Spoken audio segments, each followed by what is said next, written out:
Okay. Well, once again, my name is Daniel Tajik. Welcome to our little workshop on 3MT and GradFlix related presentation skills. Just a brief overview of before we begin. Please note that this meeting is recorded. I'd also request that those of you who aren't one of the presenters, please have your cameras off and your microphones on mute. If you'd like to ask questions, you can absolutely ask them over voice if you'd like to. I think we prefer if you ask them through chat. I have Michelle and Rachel who will be monitoring it as well as myself, and we'll bring in your questions as we move through the presentation. And once we get to the end, we can have some in-person discussions to maybe better explain or better interpret the question that you're asking. So, welcome to this presentation on connecting with your audience and delivering your best. One thing I'd like to note before we begin, John unfortunately couldn't be here today. He's recently undergone surgery and is just going through recovery right now.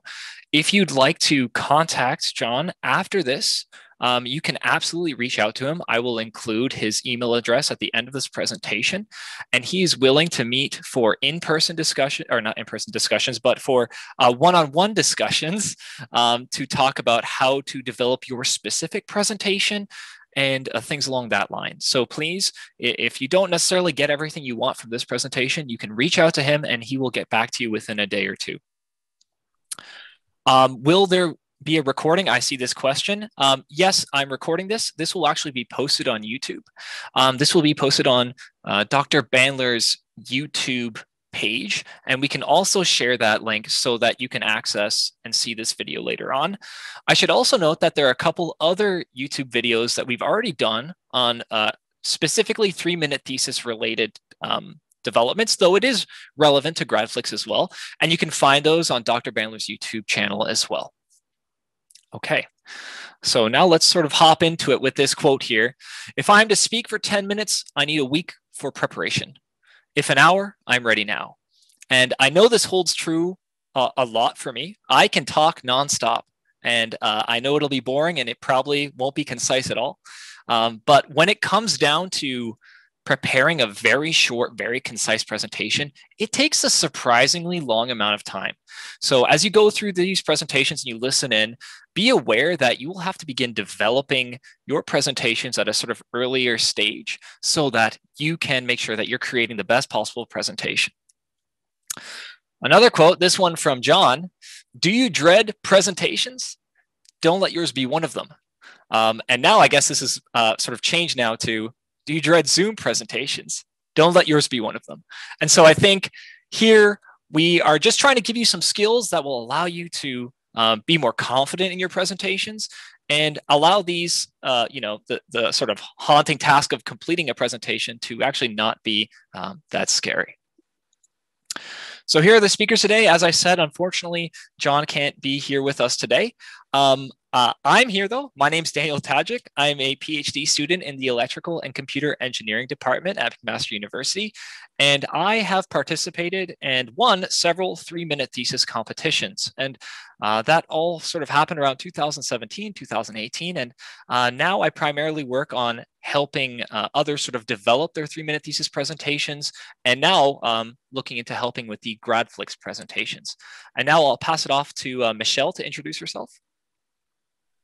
Hi folks, I'm Michelle. I'm a PhD candidate over in kinesiology. I got caught up in all this fun stuff with Dan and John back in 2017 also, where I competed in McMaster's 3MT competition and I won Participant's Choice. And then I was later selected as one of the winners for a 1-minute thesis competition, and later got into video stuff through a national competition through SSHRC, where I was selected for both a video and verbal presentation award at the national level. So really stoked to be able to chat with you today about my experiences with chopping things shortly and through video production and just generally getting to know you all. Rachel, you're next. Hi everyone, I'm Rachel. I'm a PhD student in the Department of Psychology, Neuroscience, and Behavior, and I do research on children using MRI with concussion. And I first got involved with all this public speaking sort of material in 2015 when I competed in the 3MT at McMaster. And then since then, John and I kept in touch, and I eventually started judging them for the electrical engineering department, and then online for the IEEE Microwave Symposium. Is that what it's called? International Microwave Symposium? Yeah, okay. So that was a 3MT that was done online, and I've done a couple other, I've judged a couple others online too. And so with that, I will pass it back off to Daniel, who's leading our talk today. Perfect. And so guys, I'm just gonna sort of go over these slides, and if you have any comments you want to chime in on, please just hop in, interrupt me, I don't mind. There's a lot of people that go into went into creating these slides. And so we have to give them a bit of a shout out. Erica Dow, Erin, Kiley, and Anna Kovacevic. They were sort of instrumental in putting a lot of these pieces together, and sort of at McMaster, at least, developing our earlier training for 3-minute thesis. So we're really thankful for their help. And we also have several guests here today. Our first guest is Aline Eid. She's a PhD student in the electrical engineering program at Georgia Tech, and has received over 16 awards during her master's and PhD studies, is an inventor on 4 patents, and an author or co-author of more than 25 conference and journal publications. Her goal is to develop the next generation of 5G and millimeter wave powered consumer devices. Aline, are you in the call here? Would you like to say a few words? Hi, everyone. Yeah, I mean, you already kind of introduced everything. I am obviously a person who's very interested in how you can communicate your research in a very effective, short way. And I participated in a 3MT that Rachel mentioned, which is the International Microwave Symposium, IMS, in 2019, and won the second and Audience Choice Awards. And I love to help students, especially in my university, obviously, to find ways to communicate their research to people at high level and in a way that is deep to nerd people also. So I'm very excited to answer your questions today, and I hope I can be of some help. And thank you. Perfect. Thank you. We have another guest here as well. Mahmoud Wagih is a researcher and PhD candidate at the University of Southampton. His research is on wearable antennas and RF energy harvesting, and he received the Best Student Paper Award at the IEEE WPTC in 2019, the Best Oral Presentation at the Power MEMS in 2019, and the second best 3-minute thesis at the IEEE Microwave Week 2020. And so, Mahmoud, would you like to say a few words as well? Yeah, hi Dan, thanks for your introduction, and thank you for having me today. So, as with Aline, I've taken part in several 3MT competitions, both at the university and at the same IEEE International Microwave Symposium Conference. I've also went on and participated in different oral presentation competitions, and also taken some courses and development courses in negotiation and presenting and slide development. I just enjoy research communication. I think it's the main reason we do research, is to get ideas out of the people, and hopefully I'll give you some suggestions on how to do it better. Awesome. Thank you so much. We really appreciate you guys being here, and I'm sure you'll share a lot of useful insight as we sort of move through. And we're going to be doing some case studies on their presentations and taking a look at them. And we're looking forward to hear what they have to say about actually crafting their presentation. Just a couple tips before we begin our Zoom meeting. Try to avoid virtual backgrounds if you can. I mean, we are all sort of avoiding virtual backgrounds right now. So those of you who are not presenting, it's not as critical, but avoiding virtual backgrounds can typically be helpful. If you want to view this in the most sort of optimal fashion, I recommend that you select hide non-video participants. I believe it's a setting under your video settings. That will allow you to just see those who are sharing their video.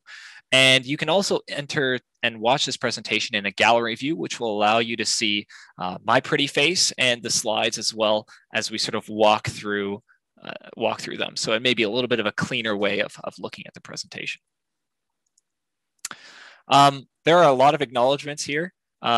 Again, as I said before, there's a lot that went into sort of crafting and creating this 3MT sort of teaching and learning workshop that we've created, and also just generating 3MT itself at McMaster. It's sort of been growing for the last 5 to 10 years, and I think you know, That's due to the help of a lot of individuals. So big shout out to all of these people who participated in 3MT and helped sort of create these slides. Okay, so now let's hop into our agenda. We've sort of already welcomed our guest speakers. Again, thank you for attending. We're going to be moving into problems with technical presentations, things that you may have seen at conferences that you've attended. We'll highlight presentation do's and don'ts.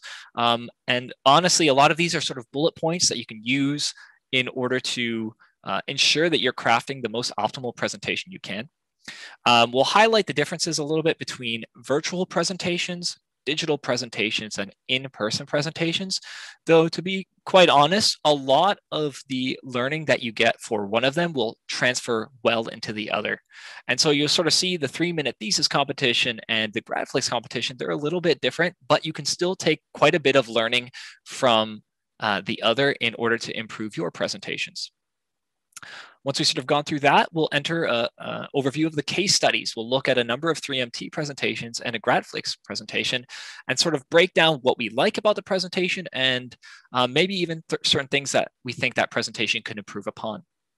After that, we'll talk about images and slide composition and title formulation, go through a little bit of authenticity and theatricality, and then we'll enter sort of the final stage where we go through our own recollections of 3MT, talk about our experiences, and answer any questions that you guys have for us. So I'd like to begin here. What sort of creates a great presentation? There's a lot of little things that you actually need to try and incorporate as you create a presentation. One of the things that I think is critical is this first word here, and that's story. When you're building a presentation, especially a short presentation, you need to make sure that you're grabbing your audience, that you're captivating them. And one of the easiest way to do this is through telling a story. And that can mean two things. It can mean structuring your presentation so that you have a book ending to your entire script, that you introduce and close on the same sort of topic. And it can also mean by talking through, personal experiences or relating to yourself and relating to the audience in a certain manner through storytelling. And that is an effective way of captivating an audience. Rachel, are any of these words sort of popping out to you that you'd like to talk about? I'm right with you with the story. So I look at a lot of fMRI research, and actually fMRI research on storytelling shows that stories activate your emotion and cognitive processes, and that's what makes them a lot more memorable. Yeah, absolutely. How about you, Michelle? Is there any other thing that you see sort of on this list that you think you use critically during your 3MT presentations? So I'm currently a sessional over in Kin, and I'm teaching a course where a lot of the work they do is on presentations. And in addition to story, the respecting your audience one is a big one for me. I think there's this common theme in science communication of this idea of like dumbing it down for your audience, which I think is entirely inappropriate. When you are communicating science, it's up to you to do the work and put in the effort to ensure that how you're communicating, what language you're using, metaphors, et cetera, are appropriate to the experiences of the audience that you are engaging with. Everyone from a kindergarten class to the governor general, truly everyone brings their own unique experiences and intelligence to the conversation. And so respecting your audience is huge for me. Yeah, I absolutely agree. And I think it just comes down to, it sort of ties into another word here, metaphor, right? One of the things where if you want to explain something that's highly technical, you need to find, metaphors that allow you to do this in a way that, respects your audience, but also isn't disingenuous to the actual technicality of your research, right? You want to make sure that the meat of your work is actively captured in what you're presenting. And so metaphor is sort of a critical thing of tying that all together. And we'll see some examples of that as we move through the presentation. So what are we not going to cover here? Well, we're not going to cover the classical technical presentations, right? Poster presentations, regular technical presentations, business plans.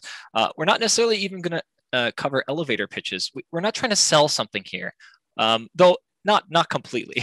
But we do want to make sure that with these presentations, you're getting your thesis across.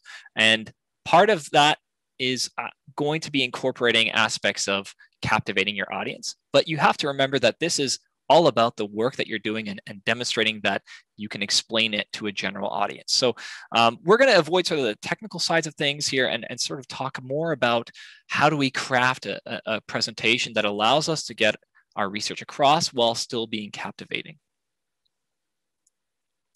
So what do you normally see when you go to a conference presentation? Well, typically what you see is a fine print text, tons of tiny images that flash by you at lightning speed that you can't read, incomprehensible tables with, I don't know, 20, 30 cells you can't possibly go through one by one, tons of equations and symbols and small graphs with axes. It's really difficult to interpret, right? And to read these slides that you see in technical presentations. And I can give you an example of some of them. Here are actually some slides from some of Dr. Bandler's work here. And, you know, if I just flash past that slide, you really haven't taken anything away from it, right? It's a lot of information, but the audience member doesn't really get anything from it. And so what we need to make sure that we do when we create these presentations is we try to keep things simple as possible and as concise as possible while covering the major bulk of the material that we want to talk about. There's a number of other small aspects that you have to be aware of when you're creating these presentations. You don't want to be ill-prepared and you don't want to be rushed. You need to be confident in what you're presenting as you go through it. Of course, you don't want to run out of time. Going over time, well, that can be an instant qualification in the 3-minute thesis competition. Speaking in a monotone is something that you need to try and avoid as well. And a number of other factors that are really critical to making sure that your presentation is captivating and interesting to your audience. So there's a couple of questions you may be asking to yourself when you're creating these presentations and how you're sort of structuring them. And I think this is where 3-minute thesis and GradFlix differ quite a bit, because in the 3-minute thesis competition, you're standing in front of your audience and you're speaking to them. But with GradFlix, you have a lot of flexibility in how you're sort of able to create these presentations. And depending on how you'd like the conversation to go, would you like to have this presentation be performed in, you know, a classroom, an educational stance? Are you recording it on a camera, or are you going to be creating animations? Are you going to be talking to an interviewer? How exactly you're going to be creating your presentation is something that you have to consider as you go about beginning the planning for your presentation. But the critical thing here about all these presentations is you want to make sure that your audience in order to make your audience want more, you need to be aware of practicing awareness and empathy, okay? The goal here with these presentations is to get the audience to be more curious about your work, to ask deeper questions and get into, you know, the more complex topics of your research. That's what you're aiming to do.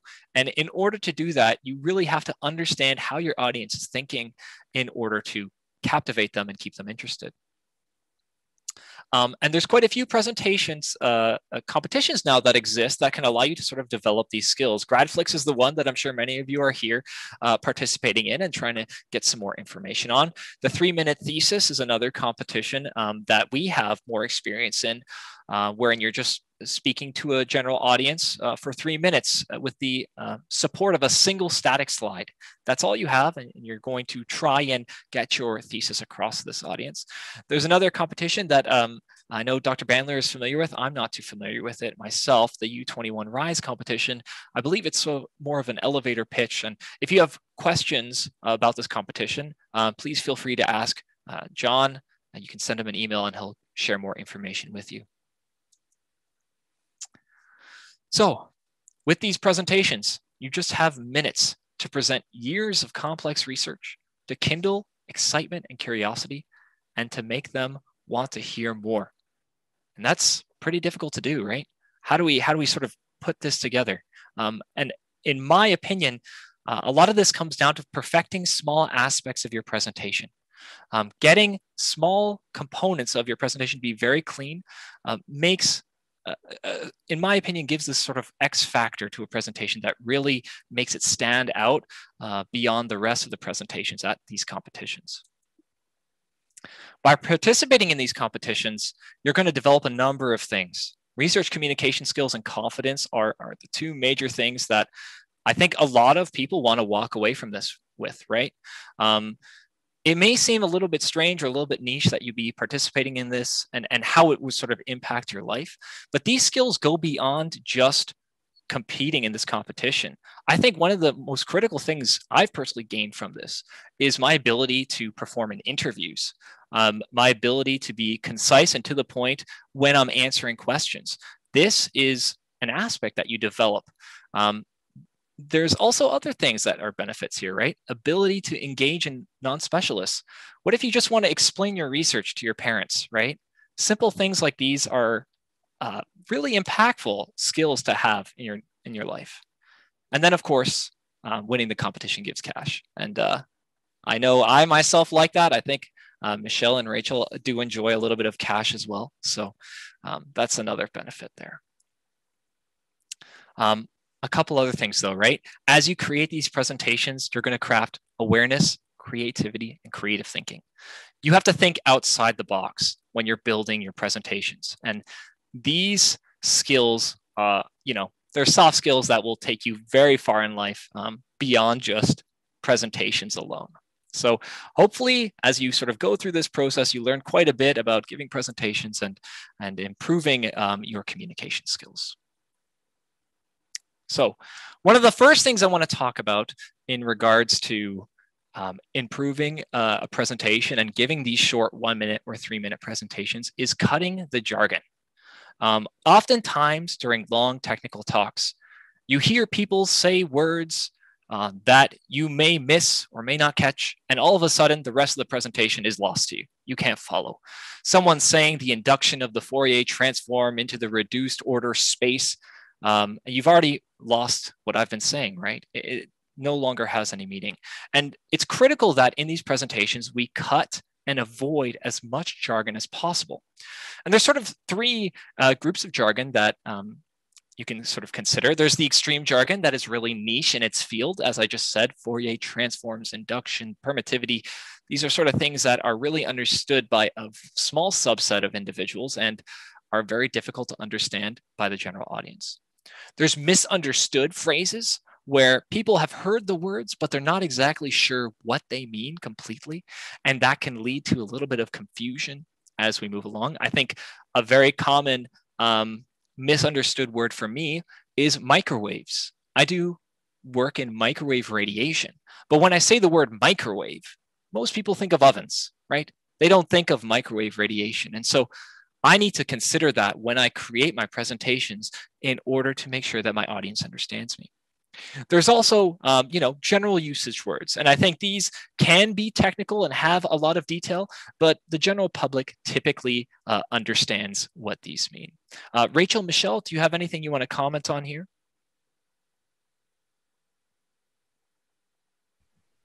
I think you covered that really well. Thanks, okay, Dan. Perfect. Yeah, no problem. No problem. So do your best to avoid jargon. One thing and one caveat I will say with jargon is that if you define your jargon, it can be used in very small sample sizes. So what I mean when I say that is, let's say your research includes a specific phrase, right? For me, my research includes the word or phrase microwave holography. Microwave holography, right? That is a difficult sequence to understand, right?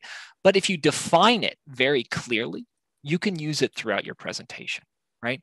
So if I very specifically say what microwave holography is, and I say it later on in the presentation, and I repeat it several times, I can use that phrase because it will be understood by my audience because I've explained it. The tricky part comes when you introduce multiple jargon, and then you get lost in the maze, right? So you can use it sparsely, but when you do, make sure that you define it well. Any other points here, Rachel, Michelle, you want to sort of dive into? Maybe Dan, I'll ask you, there's a question in the chat from Megan that asks, was the general use category of jargon included as something we can use or something that would be confusing from the last slide? Right. So you are able rather to use those phrases. You just have to be careful that the way you're using them is understandable by your audience, right? So if I say I'm going to microwave some popcorn, I mean, everyone will sort of appreciate or understand that phrase because of the sentence structure that I've used it in, right? If you're diverging or going into a sort of more complex aspect of it, you need to make sure you define it. Hopefully that answers that question there. Yeah, so Rachel, do you have any sort of comments on some of these other do's or don'ts that you've noticed? Between the past two slides, I think using words that are like what you were saying, more general knowledge, or words that we use in our regular speech, actually makes you a little bit more relatable, I think, because I also get stuck with using a lot of words that are just really common because you talk about it with your lab mates and you read about it in the papers that you're used to looking at. And it's really easy to get caught up in that mindset. And I think it's a really good exercise to go through these competitions because it really makes you think about what you were before you are what you are now. So what were you in high school and looking at this field and what made it interesting to you, or even as an undergrad? And it actually, what I found was it started bringing me back to the story of why I decided to go into grad school. And that's actually really useful because when you're telling your story or trying to formulate your speech or your video, it's really nice for you to think about why you started where you are and what you looked at your field with, like what kind of eyes you looked at it with and why you decided to choose this path. So I think that even going through this process of cutting out your jargon, figuring out what your audience is looking for, it really helps you get into the state to figure out why you wanted to do this to begin with, which makes a better speech, I think. Yeah, 100%. It again ties in with understanding your audience completely, right? At one point, you yourself in the past would have been a great audience member, right? So explaining something in terms that you would have understood as a high school student or even early undergraduate student can be really beneficial. I completely agree with that. There's a couple other things here that I think are really important to note. Acronyms can be really tricky to use in these presentations. It's sort of another thing where you want to use it sparsely if you have to, because they simply just get lost on the audience. If they miss that one part of your presentation where you define it, it can be really difficult for them to understand what it means. So I would try and avoid that as much as possible. I'd also try to use human stories as much as possible. This is what people relate to, right? So if you can talk about yourself or talk about something that is really relatable in regards to your research, you will have a much easier time keeping your audience interested in what you're working on. So human stories are very critical in that aspect. And then memorize. I know that, so this is a question that often comes up. And it's that, if I memorize it, will I sound sort of robotic, right? Because you've sort of read it over and over again, and the way you memorized it and the way you announce it may not be as flashy as, doing an off-the-cuff, or not necessarily flashy, but authentic as doing an off-the-cuff presentation. And I think there's really sort of a graph of authenticity when you memorize. So you can memorize to the point where you're just barely confident that you know your speech. And when you've done that, you have typically a sort of mechanical way of going through your speech, right? You say the phrases very similar every time, and it does come across as a little bit robotic. But I think once you memorize to beyond that level, and what I say when I mean when I say memorize beyond that level, I mean that you've memorized it in different circumstances. So you've sat at your desk, you've memorized your presentation, and you can speak into the camera and say it perfectly. But you can also stand up, walk around your room, and complete your presentation perfectly. One thing I like to do with memorized presentations is I actually do jumping jacks before I begin. And I do it because I know I get really nervous before I go up and present. And whenever I start a presentation, my heart rate is always higher. So I raise my heart rate and then I give my presentation. And I think that is a really sort of cool little, Michelle's laughing. She thinks it's sort of funny imagining me doing jumping jacks. But it's really helped me a lot because I feel like I've memorized it in sort of different areas. And that gives me the flexibility to present it a little bit more off the cuff, and you get a little bit more authentic with what you're saying. Did you want to chime in with something there, Michelle?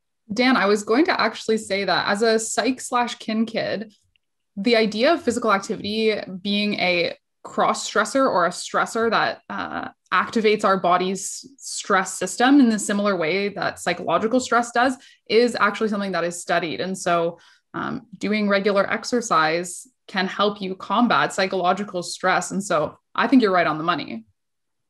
There you go. The science proves it. So definitely a technique to worth trying out if you're interested. All right. So I'm going to show now a couple of slides here. There's quite a few bullet points here. I believe John said he would be willing to share these later on. And of course, this presentation will be on YouTube, so you can find these later on as well.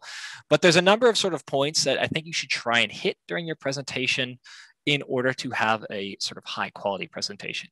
And the first point that I want to highlight on before I'll pass it off to Rachel and Michelle to chime in with some of their more points that they think are impactful is this 120 words per minute.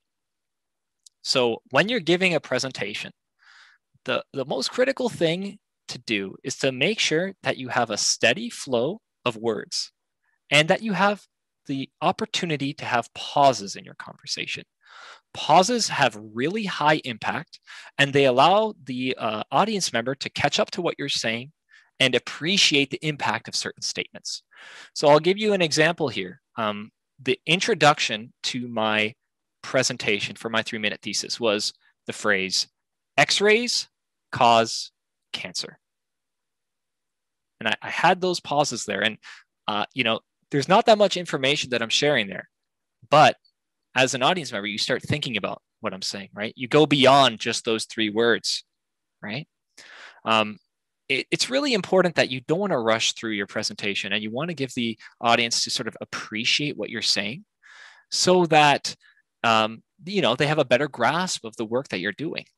Oftentimes, really, people just want to get their research across. And that means, you have a very fast, 1-minute talk, and you rush through everything to try and cover every point. But your audience members are going to miss what you're saying, and they're not going to be able to appreciate everything you're saying. So there comes a little bit of a trade-off. You actually have to make sacrifices and chop certain areas off in order to ensure that your audience is appreciating what you're saying. Rachel, is there another bullet point here that you think is worth diving into? Sorry, Dad, I'm going to pass it off to Michelle. I was answering a question in the chat. Oh, yeah, no problem. I see the chat is flying by, so I'm glad everyone's asking questions. Please continue to do so. Yeah, if you notice, Rachel or I looking down and away, we've got some really awesome questions going on in the chat, which we're trying to answer promptly. Excellent. I like this idea of thinking about pacing and pauses, not just because of the dramatic flair that pauses can bring and this element of, hanging and waiting on the next word, but also from a human perspective. I'm sure a good chunk of folks in the audience today feel nervous when you're presenting. And one of the things that happens when you feel nervous can be, blanking out for a little bit. And so being okay with a little bit of silence and embedding points of pause and reflection, I find helpful when trying to navigate, wanting to have some time to take a breath, time to think, and time to work through those feelings. And so please know that it is both a useful strategy for getting folks to engage in what you're saying, but also for you as a human when you're presenting and feeling nervous. 100%. I'm also noticing there's a question here about being in the moment. What does it mean to be in the moment? And I think this may be a little bit more related to the 3-minute thesis competition because it's being performed live versus a GradFlix competition where you can record and re-record certain things. But being in the moment basically means reacting to whatever is happening in your room or in the audience. The metaphor John likes to always bring up is, what if a canary flies past you? Will you watch the canary go past, right? It's a weird thing. Why is it flying by? That's sort of the idea. And I guess in a more realistic example is, you go up and you sort of say a joke to your audience. Depending on how your audience reacts, you may want to have a longer pause to let them, complete laughing at the hilarious joke, or have a shorter pause to move on because you're slightly embarrassed, right? These are sorts of things that sort of mean being in the moment. And by messing these up, right, if you are sort of robotic, mechanically going through your presentation, your audience will feel that, right? They can tell you're just reading the script in your head, right? You're not actually saying it to them. You're just reading off whatever you have. So that being in the moment, I do think comes from what I was saying before, a lot of practice, reacting and performing your presentation in different scenarios, because then you can deal with different things. Another thing to mention is, stumbling, right? You hear me throughout this entire presentation, I'm mumbling through words, right? But I just immediately move on from it, and I don't sort of stop and consider that, all right? And I think that's just a natural part of conversation. Oftentimes when people start stumbling, they say, I'm sorry, I messed that up, or they acknowledge the mistake, right? But in real conversation, you just move on. And so that's a sort of another critical thing of being in the moment. If you mess up your script, no one's gonna know because they've never seen your script, right? So you just have to keep the flow going and keep talking, and that aspect of being in the moment will really sell the authenticity of your talk. Okay, let's move on here to the next slide. For virtual and video presentations, and I think this holds for the 3-minute thesis as well, one of the critical things is to start on your title and your slides or images early. It is really beneficial for the 3-minute thesis to have your slide be an integral part of your speech, right? Oftentimes what people will do is they will just make their slide or their video a summary of what they're talking about. But the problem with summaries is that people will start reading through the summary and not necessarily be listening to what you're saying. It's actually more powerful to have a slide or video that is extremely simple, but gives an immediate impression on the audience member what exactly is going on and doesn't involve them thinking about it deeply at all. They see a picture and they understand what is happening. And we're going to see some examples of that really highlight this quite well. Another thing for virtual presentations and video presentations as well is, depending on what you're doing, talking to the camera, right? If I want to be connecting with you, I need to be talking and looking directly at the camera. If I'm looking at my slides and I'm reading off of them, of course, it's not going to feel as genuine, right? The authenticity is gone. So make sure you look right into your camera as you're completing these presentations. Try to have hand gestures. You see my hands are sort of waving here. I like to embellish a lot with my hands. Try to incorporate them if you're doing a sort of in-person discussion. It is just another way of helping to explain what you're saying. I do also recommend open hand gestures. Don't do fists. You don't want to punch anyone, right? So open hand gestures really allow you to better explain what you're talking about. Rachel, Michelle, any other points here you want to talk about? I was going to chime in about my experience with judging the 3MTs. And of course, I haven't given a 3MT online before, but I do think that not reading your script off your screen is a really, really big deal, because it's actually quite obvious when someone is reading it. So even right now, I'm looking at Dan and Michelle's faces in the slide, but if you're looking directly at the camera, it's really, really obvious when you are. And when you're looking down at something and your eyes are sort of pivoting back and forth between the words and the camera, it actually is really obvious, especially because our faces are just so much bigger on the screen, and your judges can really zoom your face in. Like, you don't know how big their screens are that they're watching you on. And I think it's a really big tell when someone has a script. And not that it's like the end of the world if you're reading or you've got cue cards or something like that. But I do think it does make your speech look really professional if you have it memorized and you're looking at the camera. It's something that is different when we're pivoting to be online. And I mean, we probably would get away with some stuff if it was in person. as in like you won't have to look directly at a single point. You can like scan your eyes across your audience if you're presenting to a lecture hall, for example. And staring at a camera is really an awkward thing to do. So it is something that's sort of strange about this time that we're living in right now. I'll pick up on that point, Rachel. So as someone who's done a video competition and I am also teaching virtually, something that you will learn when giving virtual talks or trying to give virtual talks is, number one, how much you dislike or how uncomfortable it is to hear the sound of your own voice. It is very different reviewing back on web sort of recordings or even live synchronous talks that you're giving. Very different experience. Please know you are not alone. Let's make that very, very clear. I think another thing that is particularly challenging about virtual presentations is because you can go back on and review and edit and seek perfection.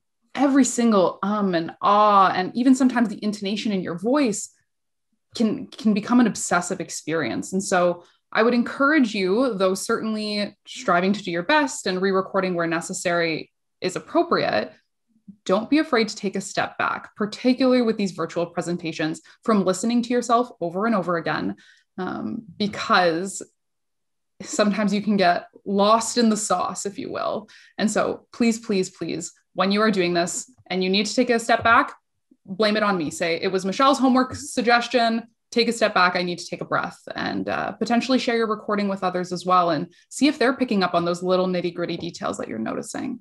Might not be as big as you think.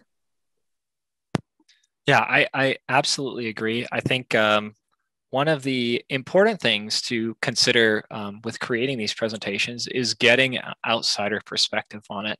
And I recommend for all of you, once you've completed some rough drafts of your videos, to share it with someone who will give you an honest response to your presentation. So that may be John. You may want to send him your video for him to critique, because oftentimes when you work with family members or friends, they may give you a nice answer to protect your feelings, right? But useful criticism is really good. It'll help you improve at a much faster rate. And just reaching out for other areas to help critique your work is really beneficial. Another thing, and I know I've done this with Michelle at least, we work in completely different faculties, right? But when we are training for our 3-minute thesis presentation, we would present them to each other, right? And that's because normally I would just present to my lab. My lab knows all the research I'm doing, right? They understand very clearly the intricacies of my work. But that may mean that they don't understand how I'm using the metaphors, or I may not rather be using the right metaphors to explain my work to someone who doesn't know the field. And so reaching out to different areas in order to get a better understanding of how well you're executing your presentation is really beneficial. I see there's a question here, and I can bring Michelle in on this as well, and Rachel on. We try to memorize and over-prepare for nervousness. How do we overcome nervousness? Honestly, I think nervousness is almost permanent whenever you're giving larger presentations. I was nervous for this presentation, and I've given a lot of them. So it's hard to sort of avoid or remove nervousness altogether. I think experience is one thing that makes you more confident to overcome that nervousness. And also, over preparing and memorizing is another way that you can overcome this. It's really difficult to become a sort of off the cuff, can give a presentation at any time individual. It takes a lot of experience, You have to be, extremely comfortable with the material you're talking about, where you can talk about it for hours. And so in order to get to that stage, you have to practice. And I think you have to over prepare in order to overcome that nervousness. And as you do that over and over again, it becomes a little bit easier each time until you are at the point where you can comfortably do this. So it's training like anything else. I don't think there are really natural, maybe there are natural speakers, but I think everyone can become a presenter just by practicing. it's not something that you have to be born with. You can easily practice and get to the point where you are very comfortable giving presentations, and everyone can understand the material you're talking about very clearly. Michelle, you want to add to that? Yeah, I was going to say, I was typing out a response, so Dan hit a lot of those good points, but I'll share the additional ones. But this idea of good presenters being made, not born, is something that I try and share with all of my students and folks who I connect with about presenting and communicating, because like you said, practice, practice, practice is a big one. The other two that I had noted here is, one, remembering that other people are nervous too. It's not just you.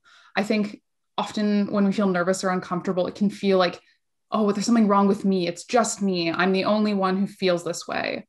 When in reality, I recently was giving a guest talk to a SciComm class over in Life Sci, and there was like, I think 200 or 300 of students in there. And when I asked, how many of you feel nervous presenting? The large majority said yes. And so remind yourself it's not just you. And the other point that I have here that wasn't covered is nerves can be a good thing. And I think doing our best to reframe in our own perceptions and cognitively that, nerves are your body preparing yourself to be ready to do something that matters to you or that is important. And so I think typically we associate nerves with something that's a negative thing, but working towards that psychological reframing of, most people feel nervous, and these nerves are my body getting me ready to crush this. I can do this. It's easier said than done, certainly, but I think the psychological reframing is something that we can all work towards. Rachel, thoughts there? You two covered it really well. Yeah, the reframing of it is something I was going to bring up, but you said it perfectly, Michelle. 2 psych kids, go figure. Okay, perfect. Let's keep moving along here. And I'm going to speed up a little bit because I've been talking a lot. So I do want to get to some of our example presentations so we can get through that. Just to highlight a couple more points in regards to virtual and video presentations. Try and listen to your audience and listen to yourself. It's a little bit difficult to do. One thing I like to do in my presentations is I like to ask a question that I think my audience is asking. Right. So as I write my presentation, I would like to think, what would sort of confuse them if I got to this point listening to this presentation, and then ask that question, sort of, jumping ahead or keeping in line with where my audience thought process is. And that's sort of a way of, listening to your audience without necessarily actively listening to them, right? That you'll be doing in these sort of video and virtual presentations. Some other small tips, right? I'm not doing it right now, but maybe you want to have a Bluetooth mic. It'll allow you to move around a little bit more accessible. You're not stuck with a cable pulling you towards the PC. Remember that your backdrop is a prop. You want it to be nice and pretty. My backdrop's a little bit of a mess, so not the greatest backdrop for this, but I think Rachel and Michelle do a much better job of having sort of clean, nice background. And so that sort of comes also with, avoiding virtual backgrounds because, they're not perfect, right? They're going to stutter around when you move, and just having a sort of simple backdrop is ideal. Okay. The other thing to talk about here is that the online online presentations have technical issues and limitations, right? You're going to be limited to what your internet bandwidth is, what the resolution on your camera is, and what the microphone quality is. One thing to note is that, these do not make an enormous factor of how these things are graded in these competitions. What people really want to see is that you are clear, concise, and able to explain your research well. So if there's things that you can fix, in regards to the technical aspects, try your best to do so, but also don't immediately doubt yourself because you have technology that you feel may be holding you back. So here's just a brief overview of GradFlix. It was, I believe, originally started at the University of Waterloo, and it's a research communication opportunity for graduate students where participants will create a video, moving slideshow, or animation of no longer than 60 seconds in length to describe their research. And so that is what I'm sure most of you are beginning to work on right now. And it can be really difficult to squeeze a lot of information into that 1 minute. And so we'll show some examples of how to do that as we move forward. If you're curious about very specific GradFlix training, there is a YouTube link from a training session from the University of Waterloo that we have here. And there was also recently a radio recording of John with CFMU's Adam Fortais. And you can find that at another YouTube link here, which we will share with you shortly. In terms of the judging criteria, again, most of it is for that communication, right? How well are you able to explain your research? You then have a 30% contribution for the visual impact and creativity of your presentation. And I think we'll talk a little bit more about that as we move along. And then finally, the technical quality. It is a small percentage. If you can improve certain things, do your best to do so. But be aware that the bulk of where you're getting graded on for this is in your communication and your creativity. So there's dangers, right, with creating GradFlix, working with GradFlix and some of the videos that we've seen. A lot of the time, people will just use too little story. It'll just be purely information that they're throwing at you. And it's very difficult to follow when someone says, you know, we went from a 92% to a 96% increase in this subset of individuals, but for this subset of individuals, we went from an 84% increase to an 87% increase.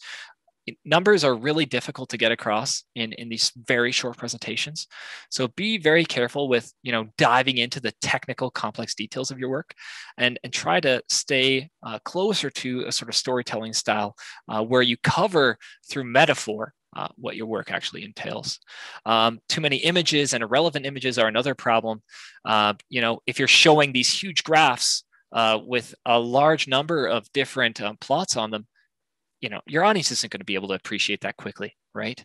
At the same time, if you show like a clip art image of a graph, that may not go along with the sort of styling of your presentation. It may seem a little bit fake or forced, right? So you have to be really careful how you put these presentations together to find that balance between a sort of technical level and too simplistic. All right, so now let's dive into a couple of case studies.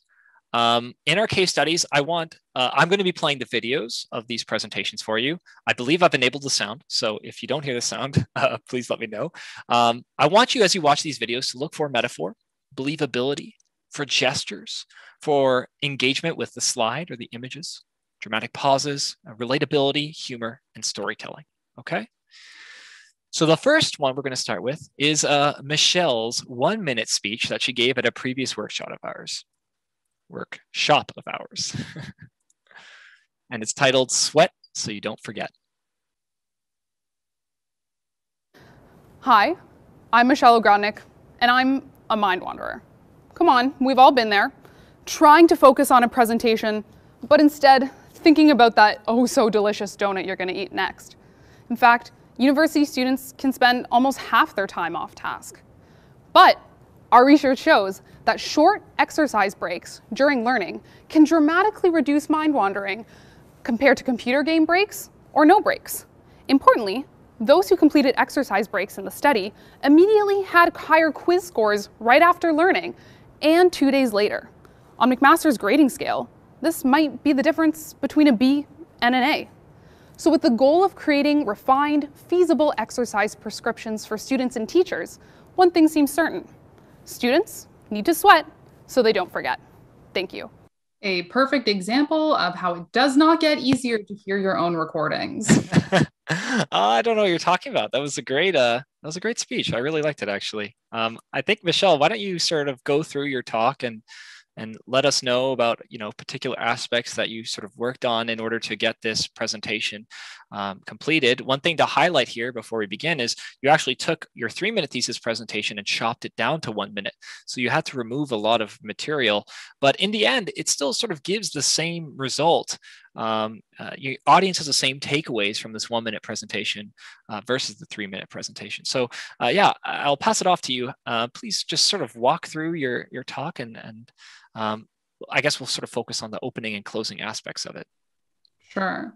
So like Dan said, I did chop my 3 minute thesis into a 1 minute, and I've also used similar content to a 5 minute video. And so knowing the time frame that you have is important when selecting the details that you're going to communicate. And so after the 3-minute thesis, when someone approached me to do a 1-minute thesis competition, I kind of had a chuckle to myself, being like, 3 was already hard. What do you mean 1?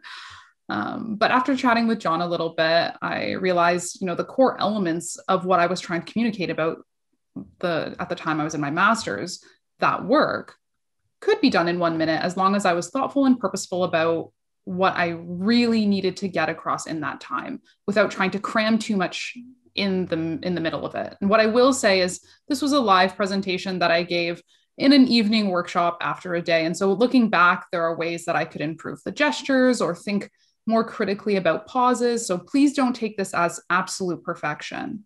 But what I do like about the presentation is how I open with a hook. I'm talking about, I'm a mind wanderer. We've all been there. And I define what mind wandering is by talking about, trying to focus on this, but instead thinking about X. And so though it's, I would consider it a word that's jargony, still working in my script to define it, I think it works. And then I bring it into the context of why it matters to me, university students. And after that, Dan, if you want to head to the next slide, I talk about research in our lab works to investigate how short exercise breaks can reduce off-task thinking. And then I reference how we've shown some work where exercise breaks can improve learning both immediately after engaging with the content and 2 days later. And so then at the end, I wrap it up with if you want to head to the next slide, Dan, a tagline. And I don't think everyone has to do this, but I have to shout out my friend Kristen Lucibello, who came up with Sweat So You Don't Forget.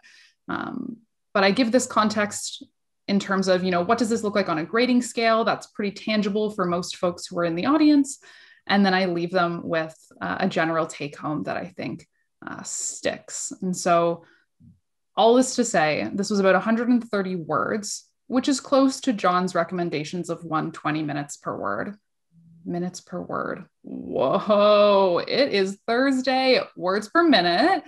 And still left me some time to not feel like I was rapid fire going through the text. And so it is possible. You can do it. I have full faith in you. Other thoughts, Dan, that you want me to bring up, or questions that you might have or you're willing to share? Not too many, really. I do like the sort of bookending thing of this presentation. And I think it's sort of critical that you'll see a lot of these presentations tie the introduction to the final sentence. And it has a really nice way of concluding the entire talk. And so when you're creating your presentations, make sure you don't leave it hanging. You want to make sure that you conclude it in a clear way so that your audience knows it's done and can sort of think back to all the previous statements that you said, starting with your initial hook. Makes me think about when John, if he was here, he says it way better because of his wonderful accent. But he talks about, if you start off the conversation about Cinderella, I can't pretend to try and put on his accent. I would if I could. But if you start off the conversation thinking about Cinderella and what's happening, and you don't end by telling us what happened, then you're left feeling dissatisfied. I remember using the Cinderella example often with me. And so I thought I would sprinkle it in for a little bit of John flavor, who wasn't able to. Right. It just ties into that sort of storytelling side, right? We want to tell a story and we need a happy ending, or at least some ending. You don't want to leave them waiting for something, right? So try to close off your presentation in a clear way. Okay. Next, we'll actually go into a GradFlix video. I believe this was the winner. Yep, it was the winner of the 2021 Waterloo competition. And it's titled Mediums for Self-Help.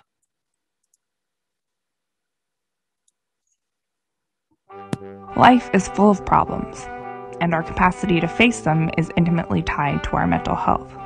So how do we do that? When we solve a problem, we draw from our past experiences and think of how we've overcome such obstacles before. These memories form our mental models, and we reference them to make predictions about the outcomes of our actions. Those predictions aren't always correct. When we experience errors, we update our mental models. Sometimes this process is hard, Sometimes we get help, and other times we're on our own. My research compares how input from different mediums affects mental model updating, specifically for self-help purposes. My experiments compare mental imagery, and visual spatial imagery, determining which one leads to the greatest improvement in self-efficacy, our belief that we can get over the wall. My goal is to improve mental health resources for everyone. Okay, so that I think was a pretty excellent presentation here. It was quite a few words, 148 words, and we'll talk about that a little bit later. But I want to talk first about what I think this presentation did really well. First is the introduction and conclusion of this presentation. It opens with, life is full of problems and our capacity to face them is intimately tied to our mental health. And it concludes with, my goal is to improve mental health resources for everyone. So sometimes when you tell a story, you want to create some drama, right? And you want to create some conflict and some problems that you want to solve.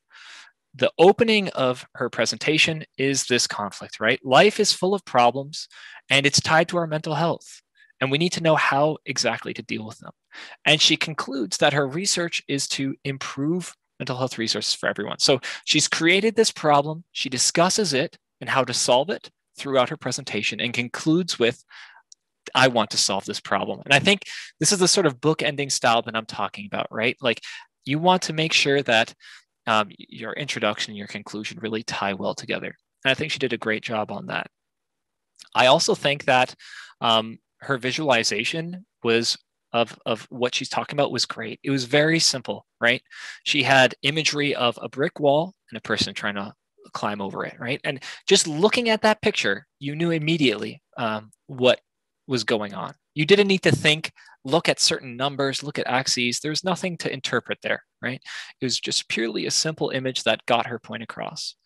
And as you go and create, if this is the style of presentation you're creating, and I'm not saying this is necessarily going to be your style, but if you're creating this sort of animation style presentation, simplicity is key. You don't need to make a very complex animation with lots of moving parts that can be difficult to follow.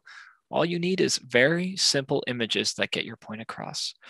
Rachel, Michelle, would you like to comment on anything else that you liked from this presentation?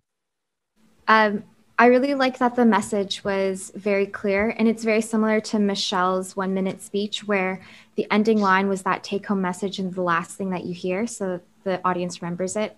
Michelle also begins her speech with her main topic, and it's similar to this presentation as well. The main topic is mental health and how we can improve our mental health, and then how she wants to improve mental health. So it's a very, very clear message from beginning to end, and you leave knowing exactly what she wants to do, similar to Michelle's speech. Agreed. And the only thing that I'll add is when, Dan, you were talking about simple images, John's voice in my head again. Don't forget to consider simple images, and also either giving credit to where those images come from or using open source images is something important to consider, which we'll chat a little bit about more later, but wanted to put it on the table, virtual table. I was going to address a question from the chat. So we have some people asking whether or not these need to be animated. So this is a great example of one, and this student looks like they did a great job of animating it. Although it seems like a lot of the videos are animated, I don't think they necessarily need to be animated the way that this one is done. I linked McMaster's GradFlix, what's it called? Their announcement or something like that of it in the chat box, where you can actually find resources at McMaster that'll help you if you really wanted to do a video like this or something animated. But Dan is going to show us a couple other examples that are not animated the same way that video we just watched was. Right. I'm not going to play through them fully. I'm just going to show you some images here. It's a great point. There are resources at Mac if you want to sort of create these animations. I'm not going to go through this presentation how exactly to create animations, because honestly, I don't know how. So I would if I could. But there are resources you can access if you want to do that. But that's not necessarily what you have to do. And you can see there's a couple other GradFlix videos. And for the sake of time, I'm not going to play them because we do want to get to our guest speaker presentations as well. But you can see, for example, one of them here is a sort of a panning camera view of a speaker in a lab. And that is, placed in third, right? So it's a presentation that you may want to go and take a look at to see if it may be easier for you to implement rather than creating some animations. And another one was sort of a stop motion paper video where everything was sort of written out on pieces of paper and moved across. So there's definitely different ways of going about creating your presentation. Don't feel as though you need to execute a pristine, almost professional style presentation. A lot of these, everyone else is sort of a student, right? Everyone's trying with the knowledge and the background that they have to create these presentations. And so if you feel as though creating a presentation like this, where you just have a panning camera following you, is the level of technical ability that you can achieve, pursue that and try to craft your presentations around that. One thing, John's remarks here, he wanted to include them for our discussion, is that the video feels almost just right. He thinks it's almost perfect. He does highlight it was very rather relatable and substantive and had meaningful illustrations, as we sort of commented on before. And the script is excellently written and engaging. You're watching and you're curious about what her research is and you want to sort of learn more. One of the things that he did note was that it was fast. That was 150 words.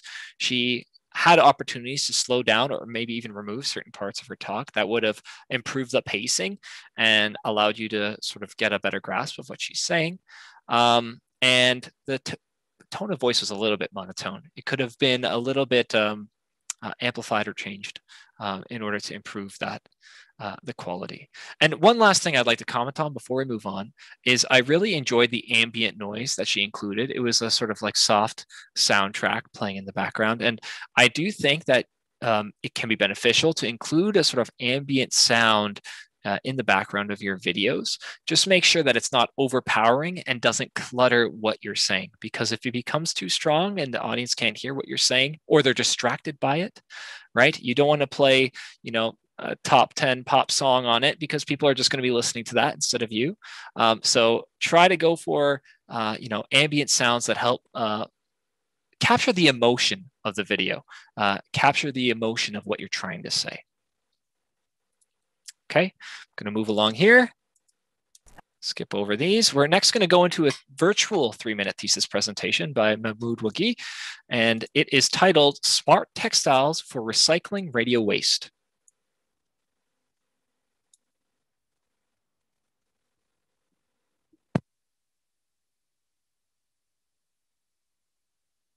Imagine if all rain was wasted.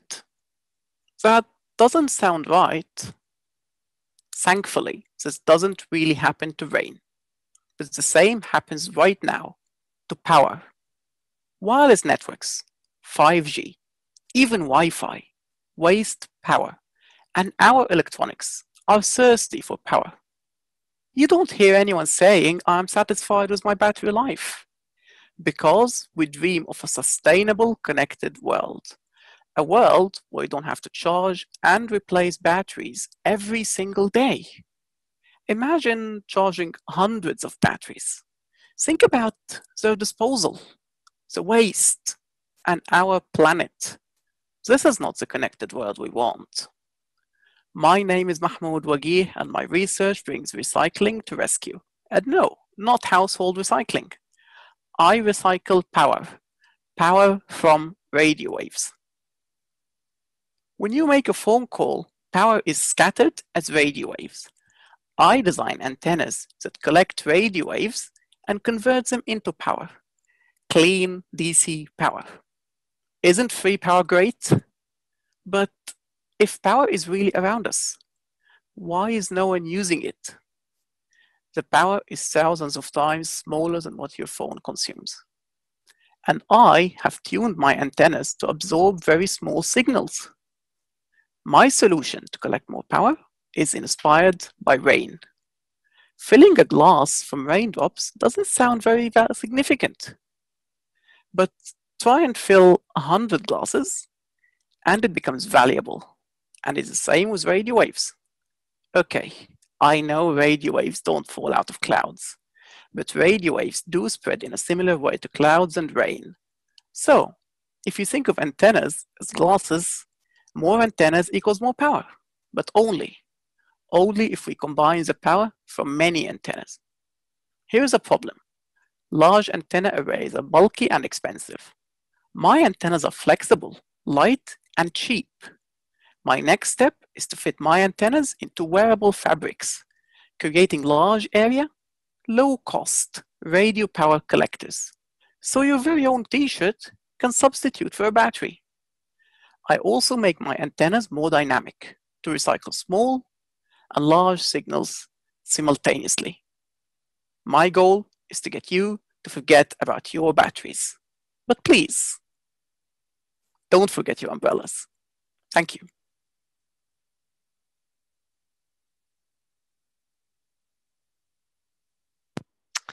So excellent presentation. Mahmoud, if you could hop in on this conversation with us, we'd love to sort of talk through your presentation.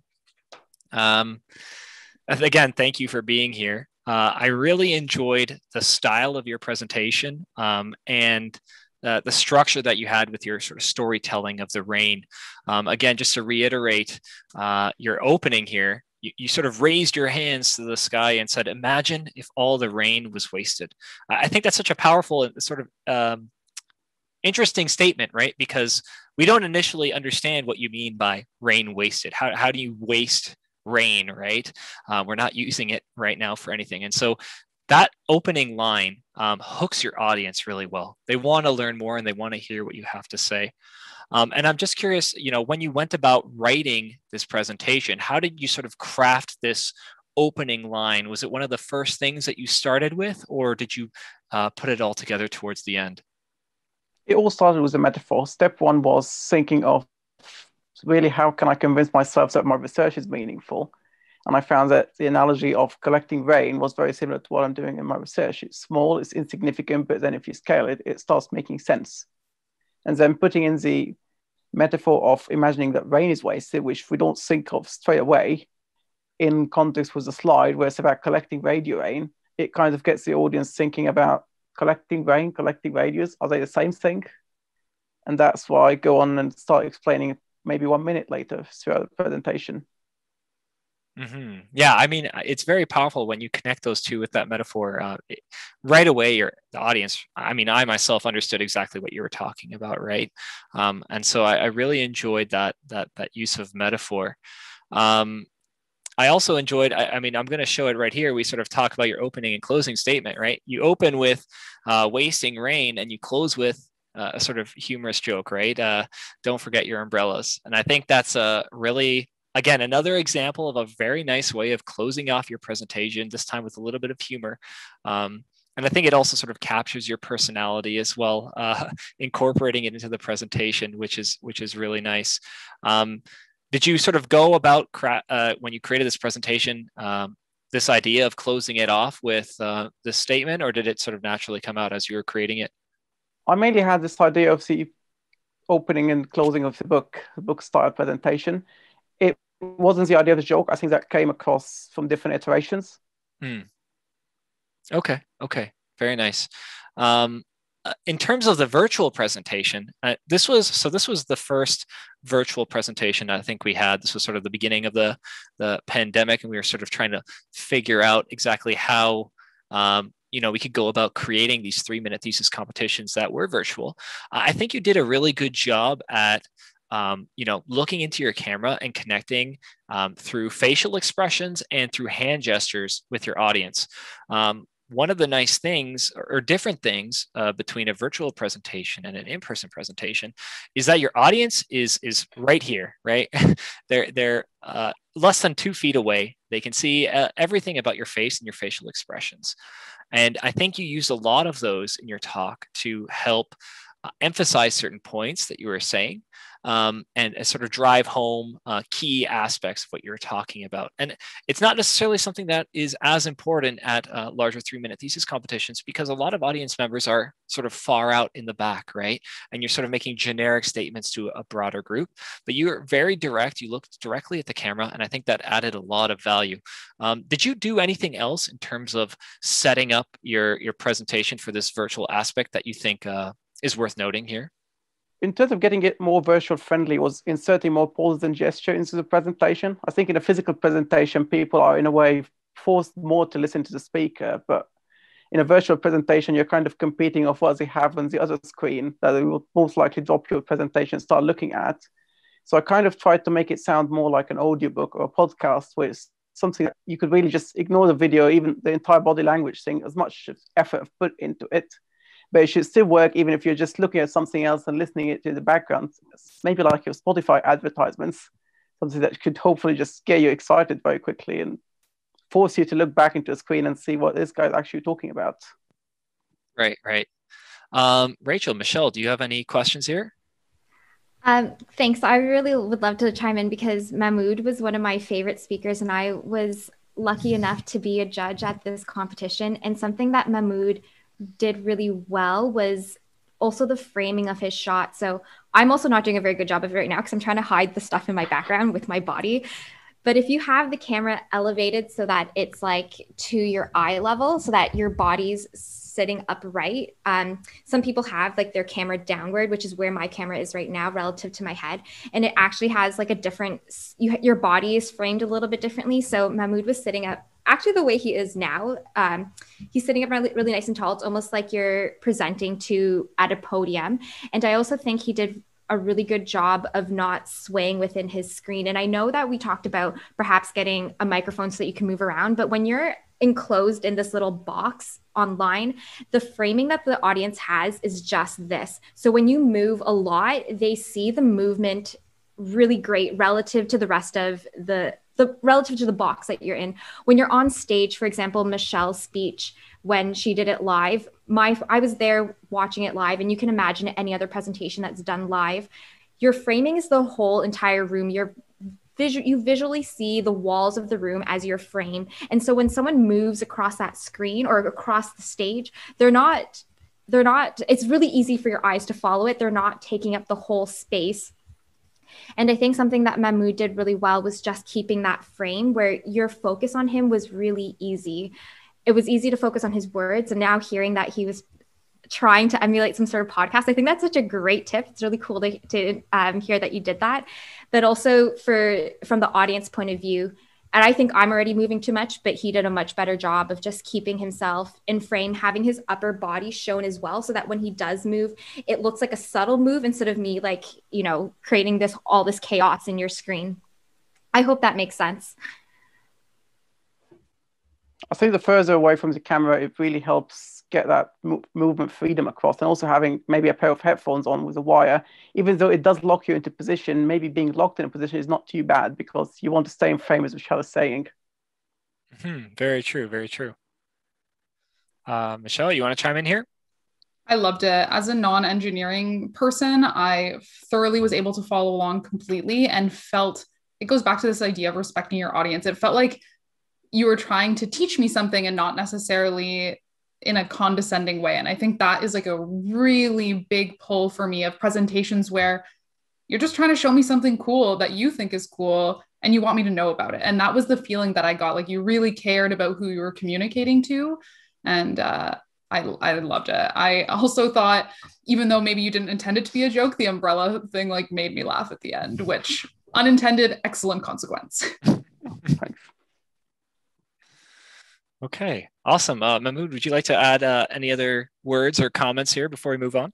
I think it's just about practice. This presentation, as you were saying earlier, was right after the pandemic started, just about 3-4 months of staying at home, only talking to maybe 2 or 3 humans. So I realized when I started practicing for this, I've lost my communication skills entirely. I did dreadfully on one of my technical presentations for a conference. I had to repeat it maybe 10 times in order to get a nice recording. And I realized I've basically lost it because I spent 4 months not talking to humans. So I think now we maybe have had more human contact, but definitely over preparing is great to counter that effect of not seeing humans and not talking and not having enough audible conversations. Yep, I 100% agree. I hope we can all see more humans soon. Crossing my fingers, but I agree. Awesome. Well, thank you so much for joining us. Really appreciate your insight, and hopefully you'll stick around if there are any questions for you in the end of the talk. I'm sure they'd appreciate asking you them. Perfect. Okay, so now let's move on to Aline, and her talk is titled "A Tarantula's View of the Wireless 5G Power Web Around Us."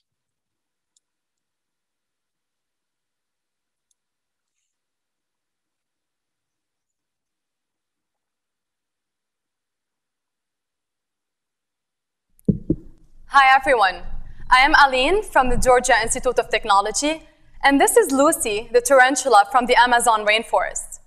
Now, why have I asked Lucy to join us today? Well, I've developed a system that Lucy is standing next to, a system which very much looks like her. Lucy has 6 eyes. My design has 6 eyes. Lucy can climb walls, dwell on planar or curved surfaces. Likewise, my flexible system sticks to any material and wraps around any surface. And strangely enough, Lucy and my system look very much alike. A body surrounded by legs. Imagine a technology that will help preserve our environment, and Lucy's.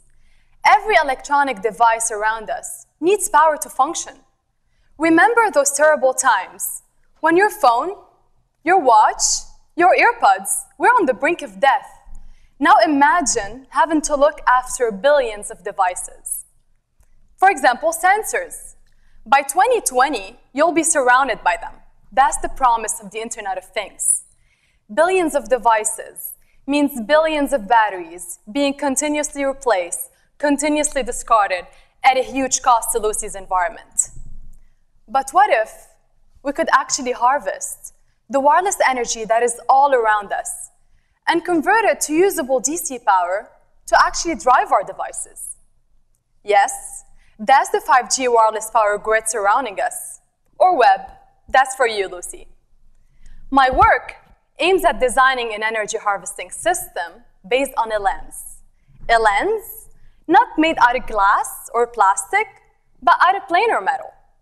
Around this lens, we have 2 major components: antennas to scavenge the wireless energy, and on the other side, circuits to convert this energy to usable DC power. But why the lens? Well, to harvest enough power, you need a big enough system. At 5G frequencies, a large system can only receive power from a narrow field of view. The lens, just like Lucy with her 6 eyes, can make our system look in 6 different directions all at the same time. That's not all. Having the lens on board allows us to harvest 21 times more power compared to a standard system. Thanks to this, we can do away with batteries and their chemical waste. This will make the environment happier, our environment and Lucy's. Thank you.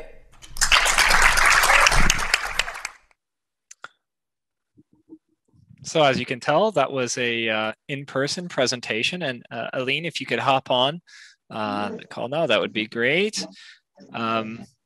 Welcome.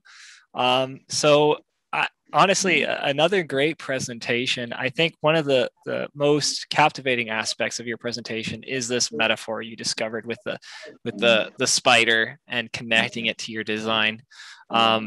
There's a lot of aspects. You tie in a lot of different components of it.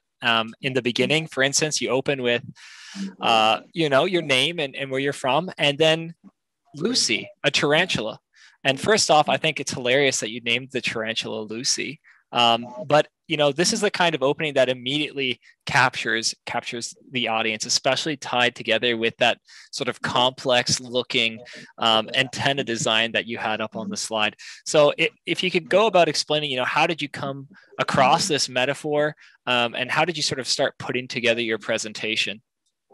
Yeah. Well, first, I just want to apologize for if there's noise in the background. I promise it was quiet, but I don't know what happened right now. That's okay.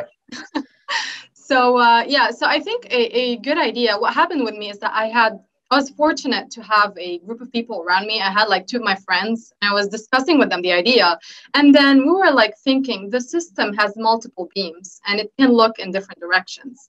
And then we would start throwing ideas at disco ball because it has multiple beams. And then I thought it's not only about the concept, but the system looks like a tarantula. And then so the connection came from the shape first. And then I thought 5G is like a wireless power grid. And then a tarantula has a web, and a grid is like a web. So then you start mixing the ideas of shape and concept, and then it all works perfectly together. And then it also connects from the idea of I'm doing something that helps the environment, and Lucy lives in the environment. So, but regarding the name, that I think is very important. I could have done this without naming the tarantula anything. I could have said a tarantula. But this is an advice I always give, is make it personal and give names to things, because that's what people will remember. And then how I got the idea of Lucy is that we were saying, what are we going to name this tarantula? And someone said Lucy, and we all laughed. And because we all laughed, I was like, great, people will laugh at this. And then we used it, it's just cute. So I think a very important advice is giving names to things. People will remember you. And then another advice I want to give here, which I think people will not be able to do very quickly. I know it takes time to read a book, but I needed to give this advice to people. There is a book that literally changed my life about how to make presentations and how to communicate ideas to people. And the book is called Made to Stick: Why Some Ideas Survive and Others Die, by Chip Heath and Dan Heath.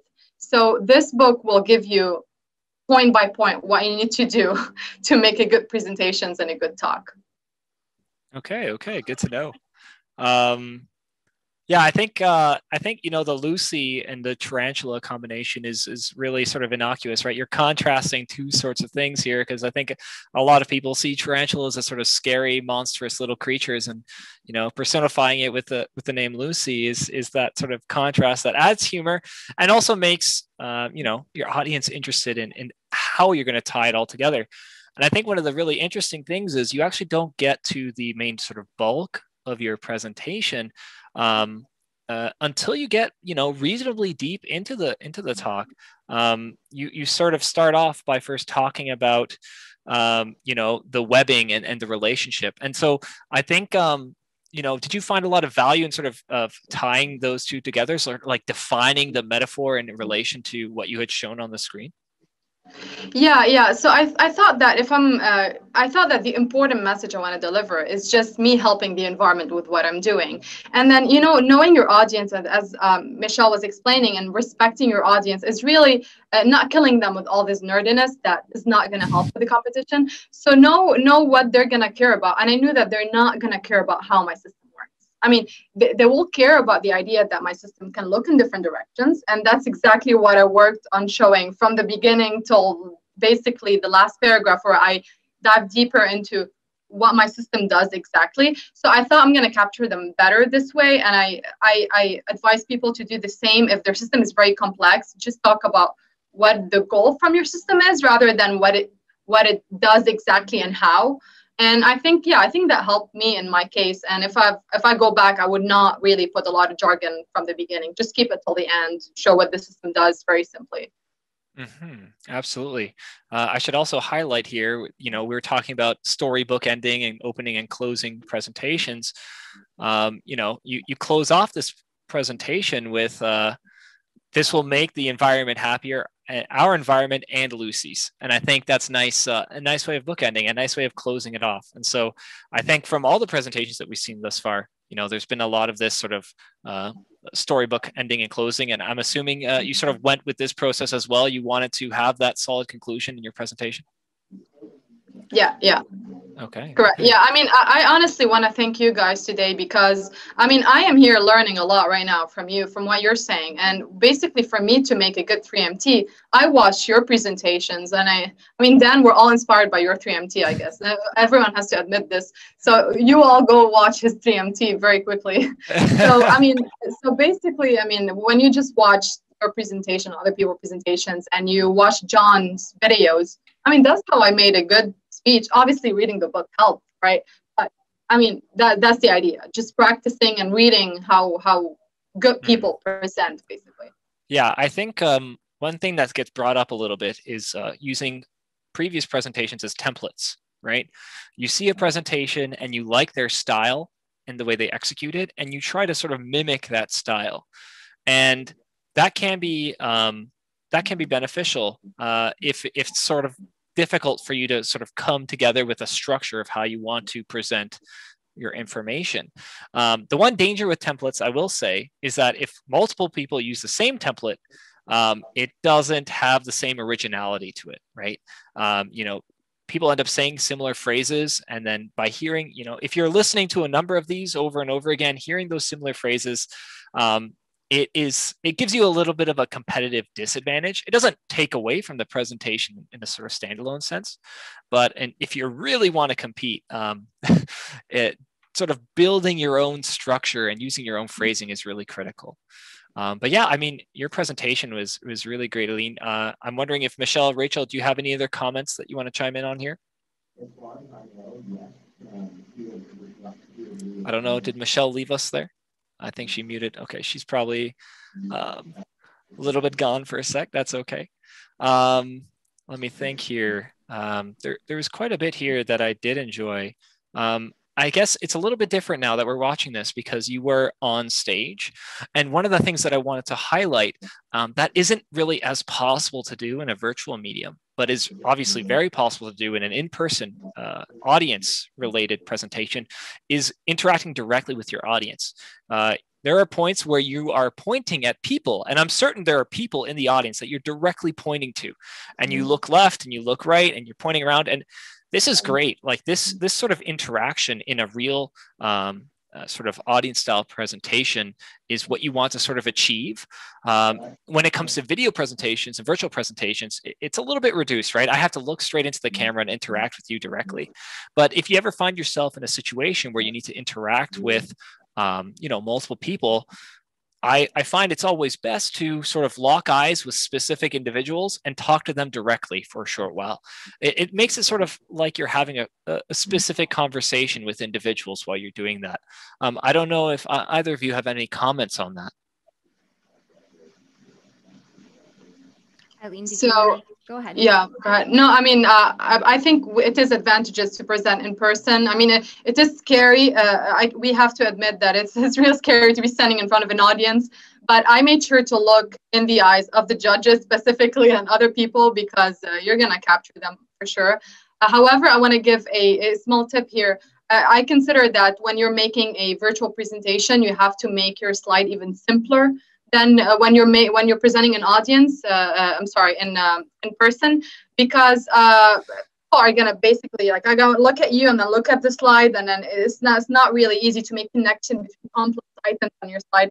I mean, it's always good to make it simple for sure, but even for my slide specifically, maybe I would make it even simpler if I were presenting in online virtual. That's why Mahmoud's slide was really good and very simple for that purpose.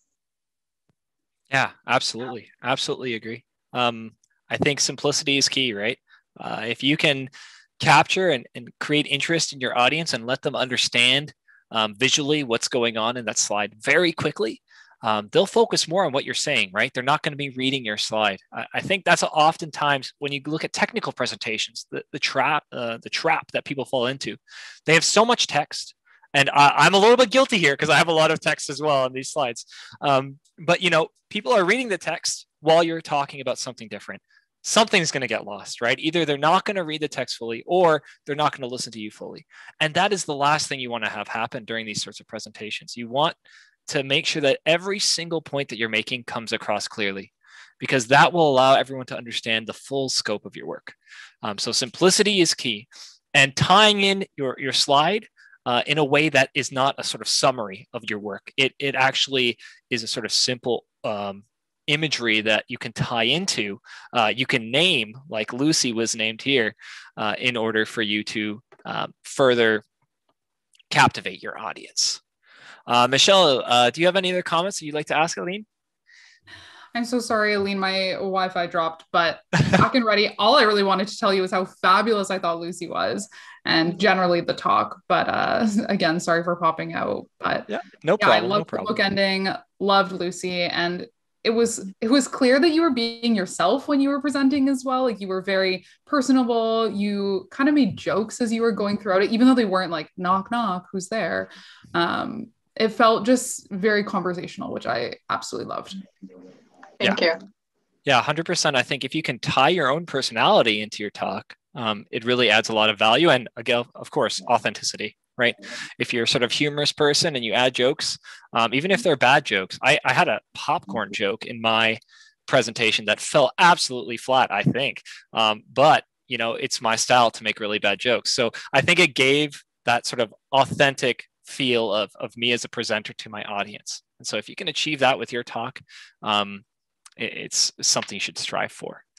Okay, well, I'd like to thank you, Aline. We're going to move on. I really appreciate you coming. And if you could stick around and maybe answer some of the questions we have at the end, I'd really appreciate it. Thank you. Perfect.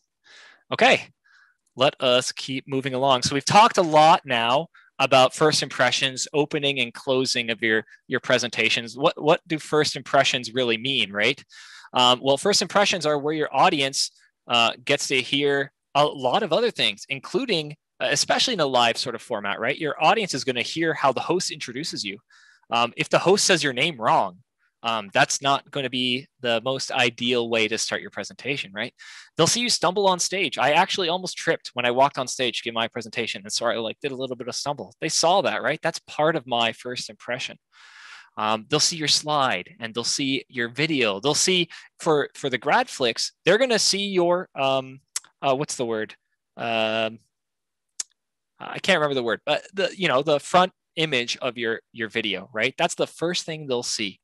And so it may be worthwhile clipping a right image to show that on the initial part of your video so that you're giving the right impression, the impression you want to give, rather than letting YouTube or whatever video player select a random moment in your video and showing that, right? So these are small things to remember.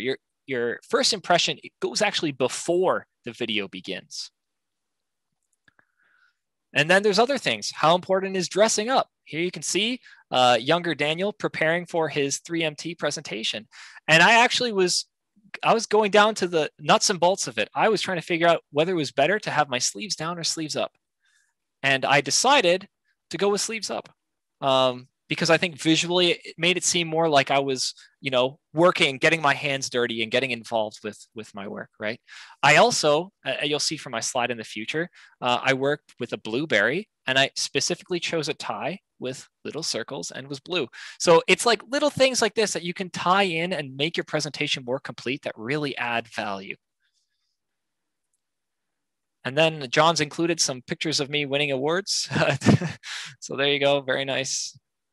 Okay, when we talk about static slides and even just videos, we've talked about it a lot. Let's keep them simple, right? And so let's take a look at some of these slides and note that a lot of these were prepared beforehand and used or developed in tandem with the script development, right? So the script was being written, and while the script was being written, ideas for the slides were put together.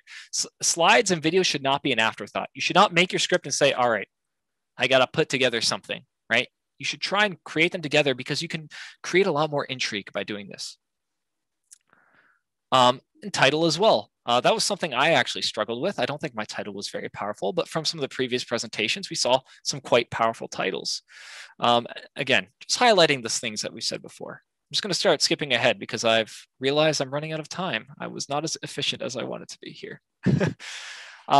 One comment that you can consider for GradFlix creation is starting with a single static image and using that to develop your presentation. I think if you remember Anna's presentation on mental health, you could have taken a screenshot of that brick wall and that ladder, And that would have been her slide if it was a 3-minute thesis presentation, right?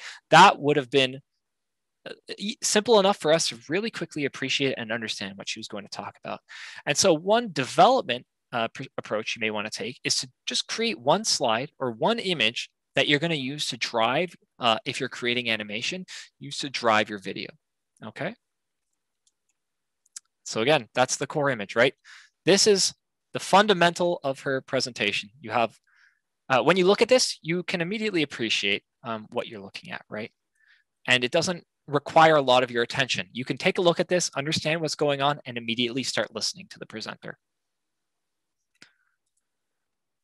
Here's an example of another slide. This is the slide that I presented for my 3MT presentation. And here, I think the biggest thing for me was the contrast, right? My title was Microwave Holography, the Future of Medical Imaging. And I showed blueberries. It's that contrast and that sort of confusion that's created in the audience that captures their attention. My opening line was also X-rays cause cancer. So I'm talking about X-ray radiation, microwave holography, and I'm showing a picture of a blueberry. And that curiosity really, I think, captivated my audience. They wanted to know more. Here's another example from my lab, sniffing out weapons with microwaves. Here it's a little bit in your face, right? Sniffing out weapons, well, what's in this suitcase, right? There's something suspicious here, something dark that's going on. You can immediately look at this and interpret the emotional meaning behind this image, right? It doesn't take a long time to understand what's happening here. Here's another one called Brainwave Analysis for Stroke Detection. And what Canxiu was doing was she was doing work with mathematical models, high order mathematical models to try and predict strokes. And she was doing some mathematical manipulation to reduce the complexity of the problem. And she visualized this in a metaphor with a crumpled piece of paper and a line on it, right? She's trying to figure out how these two dots connect. But when you have a crumpled piece of paper, you can't figure it out. And by spreading this sheet out, you can see that path quite clearly. And you know, when you first take a look at this slide, you may not fully understand what's going on, but you can understand the image itself. And as Canxiu went along her presentation and explained this, it became very clear what this image meant. So again, there's a little bit of mystery here that captivates your audience. Then we go on to Mahmoud's presentation on collecting radio rain. And here we see we've got a nice bright red umbrella in the background and then just a bunch of cups collecting water. And it's sort of a funny image, right? Because how often do you see, you know, cups outside in the rain collecting water? And so again, sparking curiosity, what exactly are we going to be talking about when we talk about collecting radio rain? And then Lucy the spider and this antenna array, right? Another thing that is really curious, right? How exactly does a tarantula tie into wireless 5G, right? There's a little bit of curiosity there and you're trying to find that bridge, but you don't quite understand it. You need the speaker to explain it. Titles now. How do we make catchy but meaningful titles? I will say it's one thing to make a catchy title, but you need to make sure that it actually has some application to your work, right? You want to try and get across the sort of focus or topic of your thesis as well. And so here we can see some examples of that. Sniffing out weapons with microwaves. This was for a microwave detection system that would measure people and see if they were carrying weapons. So I think it is quite an interesting way of going about naming that. Origami, unfolding the future of engineering, right? Are we drinking pharmaceuticals? That one's a little bit scary. It causes some intrigue when we hear that. Where does cancer begin? And fighting obesity with fat. All these titles capture what the thesis work is on, but also are phrased in an intriguing way. And creating a title is really difficult. It takes time. What I would do personally is just start writing every title that comes to your head. I would just start creating a list and building up that list. And eventually you may, you know, take two titles and piece them together, break some apart and put them together. And that will potentially lead you to a nicer title that will be catchy and meaningful at the same time. Any comments, Rachel, Michelle, on titles and slides? I was going to say, so when I competed in the 3MT, and I know all of these are for 3MT and everyone's thinking about grad flicks these days, but it's sort of the similar idea of making it something sort of memorable. And when I competed in 2015, this is where the story comes in, that John and I were actually very new to the 3MT together, and I had a really complex, long title, and I think making it a little bit shorter would have made it more memorable. So, I mean, I applaud like Daniel, even your slide or what your like opening lines and stuff like that were all really super catchy, and it's actually just makes it a little bit something that you can actually remember. And even though we're used to creating really long titles for our papers so that they're very specific, I think thinking about what your parents want to listen to or is sort of a better way to go about it. My title was very long and complex, and I don't think it was as catchy when it's so specific. And also, what's it called? Very abstract. So I alluded to my my analogy in my title, and that is a bad idea. So I talk about concussions in children, and my title was something along the lines of the storm you can't see, or something about my snow globe, which is the way I was describing concussions. And it was just so abstract that I don't think it sticks very well, because it's causing too much confusion that people just want to throw it out the window. So a little bit of mystery, like fighting obesity with fat. It doesn't make sense to fight obesity with fat. I think that's really something that intrigues you enough, but you also can kind of catch on to it. Anyway, that's just my little piece of advice for anybody. I'll pick up then on slides. In my 3MT, my slide is not one I would recommend, where I didn't plan in advance. I'm pretty good with PowerPoint, thought I'd come up with something quickly and created this overall summary, but it wasn't really engaging or adding anything to my presentation. It was something that was present, but if I had done it without it, it wouldn't have been missed.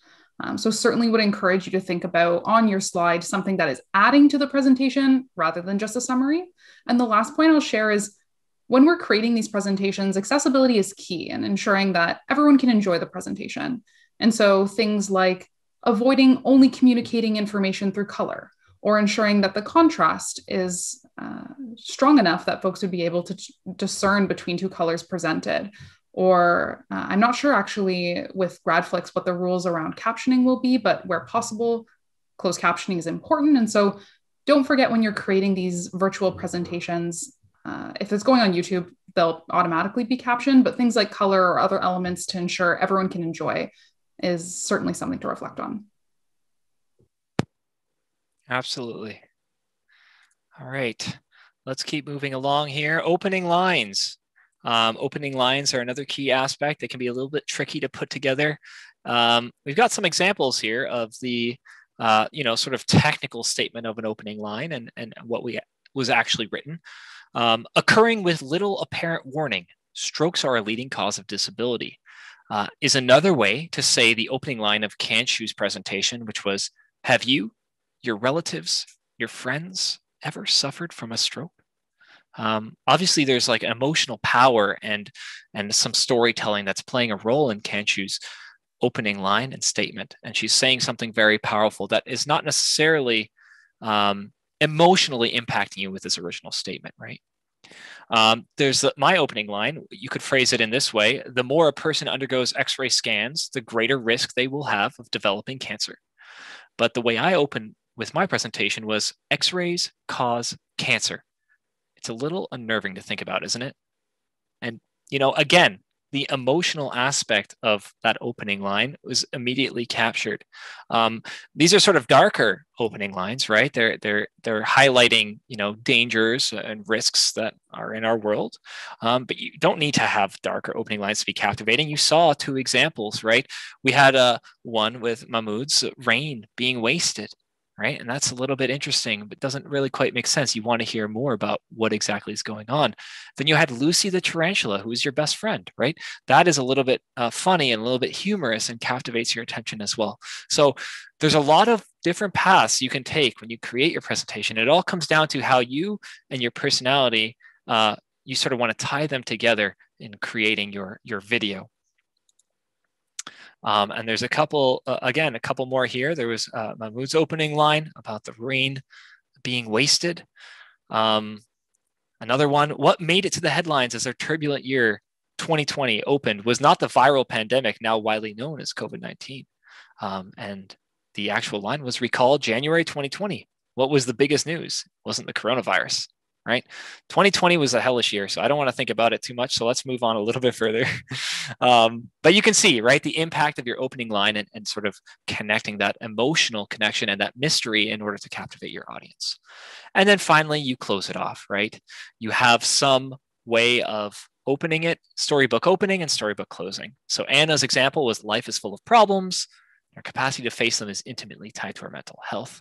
And she closes with, my goal is to improve mental health resources. So we talked about this a little bit previously, but bringing it all together is really important.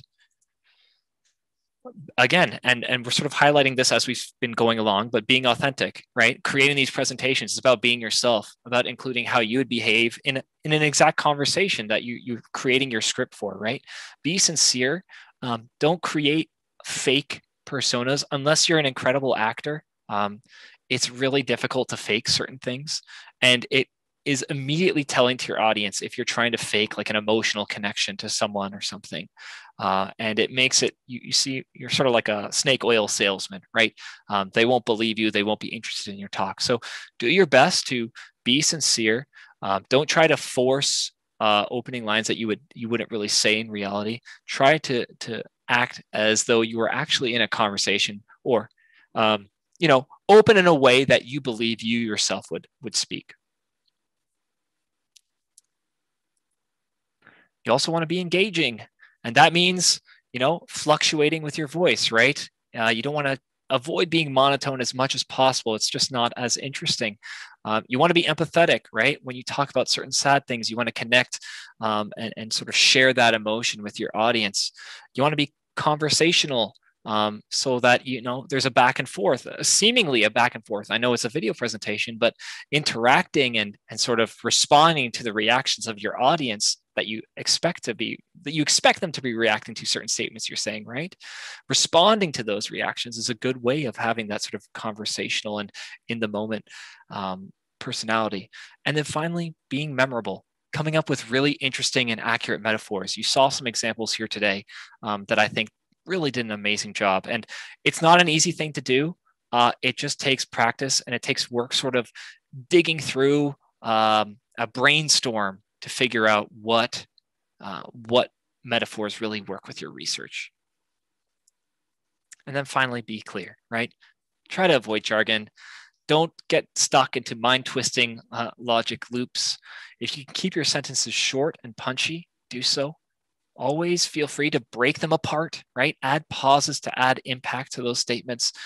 They'll make the previous sentence that you just said hit a little bit harder and make the audience think a little bit more about them if you give them a chance to just digest them for a moment.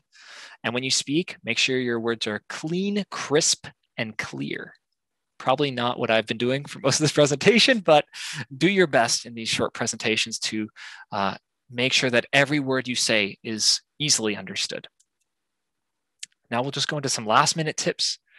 When you're talking about your name, make sure you say your name very slowly so that an audience member or the viewers can appreciate your name, right? So my name is Daniel Tajik. A lot of the times people will just rush their name. My name is Daniel Tajik, right? You don't really get a full appreciation of it. And certain people will mispronounce your name if they haven't heard it correctly. So do your name justice. Say it nice and cleanly. Make eye contact with your audience. Look straight into the camera when you are interacting with your audience. In the moment, as we've spoken before, articulate clearly, and don't do what I'm doing, which is hold your hands together. Keep your hands open and keep connecting with your audience if you're doing a sort of presentation where you are visually in the camera. So that is, in essence, the conclusion of our presentation. If you have any questions now, please feel free to bring them up. Also, feel free to unmute your microphones if you'd like to talk to us specifically. And if we're unable to get to your questions, or if you have desire to meet with John and discuss your specific presentation and things to work on, here's his email address, bandler@mcmaster.ca. He loves to help students with improving their presentations and improving their communication skills. So reach out to him and he will do his best to help you. He really was upset he wouldn't be able to make this talk, but he will absolutely go to any lengths to help and support the development of this GradFlix competition. So now I'll open up the floor to any more questions, comments, and outside of that, thank you for coming to this talk, and hopefully we'll see you when we give our next workshop, or at least at the GradFlix competition.